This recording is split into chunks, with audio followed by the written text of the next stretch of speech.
Thanks for joining us. I'm Jeff Vaughn. And I'm Lena Wynn. Well, Donald Trump's dramatic and often rocky road to the GOP presidential nomination hit smooth ground tonight in Cleveland. He picked up more than enough delegates to win the nomination during a roll call on the convention floor. After that historic moment, it was back to the business of hammering Hillary Clinton, and one speaker after another took their turns. KCAL 9 political reporter Dave Bryan live in Cleveland with all the best highlights for us tonight. Dave?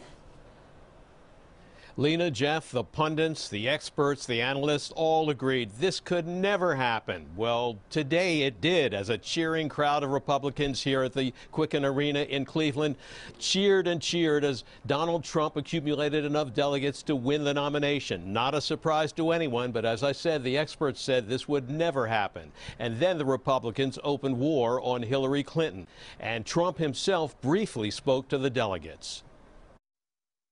Together, we've achieved historic results with the largest vote total in the history of the Republican Party. Speaking live from New York to thousands of GOP delegates who just officially nominated him as the Republican presidential nominee, Donald Trump said thank you. It was his son, Donald Jr., who earlier announced the New York delegation vote total that put his father over the top. And it is my honor to be able to throw Donald Trump over the top in the delegate count tonight with 89 delegates and another 6 for John Kasich. Congratulations, Dad. We love you. Later, Trump Jr. told the cheering crowd his father's determined to make America prosperous and safe again. The person who had never run for office before stood on the stage 11 months ago in this very arena with 16 professional politicians. And this week, that same man will stand before you as our party's nominee for the President of the United States of America.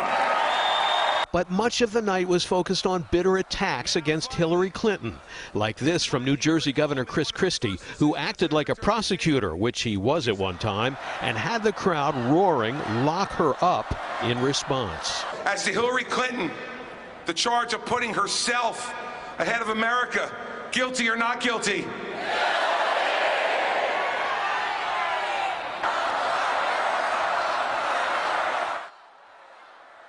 Former House Speaker Newt Gingrich, who was a finalist to be Trump's running mate, told me tonight what he thinks Trump's priorities should be if he wins the election. Well, first to make America safe, and then second to make America prosperous, in that order.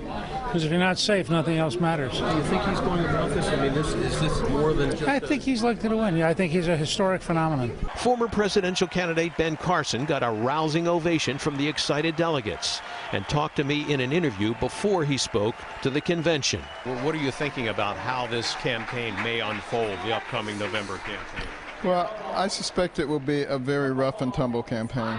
I think it's going to be pretty brutal, quite frankly. And it's a time when I think on the Republican side, they do need a warrior. I do believe they have one.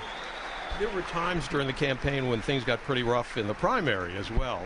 Obviously, you didn't hold any grudge, though. What do you think of Donald Trump now as a person? I think he's a terrific person.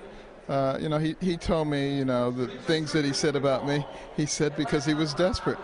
He couldn't stop my rise, and he said I didn't know what to do. And I understand that. One of the stars of the day was Pasadena Republican delegate Shirley Huszar, who announced the California delegate vote total. I asked her about what that moment means to her. Does it make a statement that you were in such a high-profile spot today? It makes a statement that we all were. There are many people of color, ethnic backgrounds, Black, Latino, Armenian, Chinese, Japanese. We are the United States of America. Now, the next 2 nights will belong to Donald Trump and Mike Pence, his vice presidential running mate. On Thursday night, Trump will deliver what arguably could be one of the most important speeches he'll be giving during the course of this campaign. Lena, Jeff, back to you. Dave, what does the tone of this convention say about what we can expect in the fall campaign? Well, Lena, there's an old expression, this looks like it's going to be a campaign of mutual destruction. It certainly seems to be headed in that direction. You got to acknowledge when Chris Christie is getting back into his prosecutor mode and appearing to be prosecuting Hillary Clinton of criminal charges at a Republican rally. And Hillary Clinton has been laying it on pretty thick against Trump as well. It's very clear that this will be a campaign where the last person standing will be the one who wins the presidency, and it could go right down to the wire. Jeff, Lena? Yeah, it's going to be like a rodeo, Dave, I think. Thank you very much.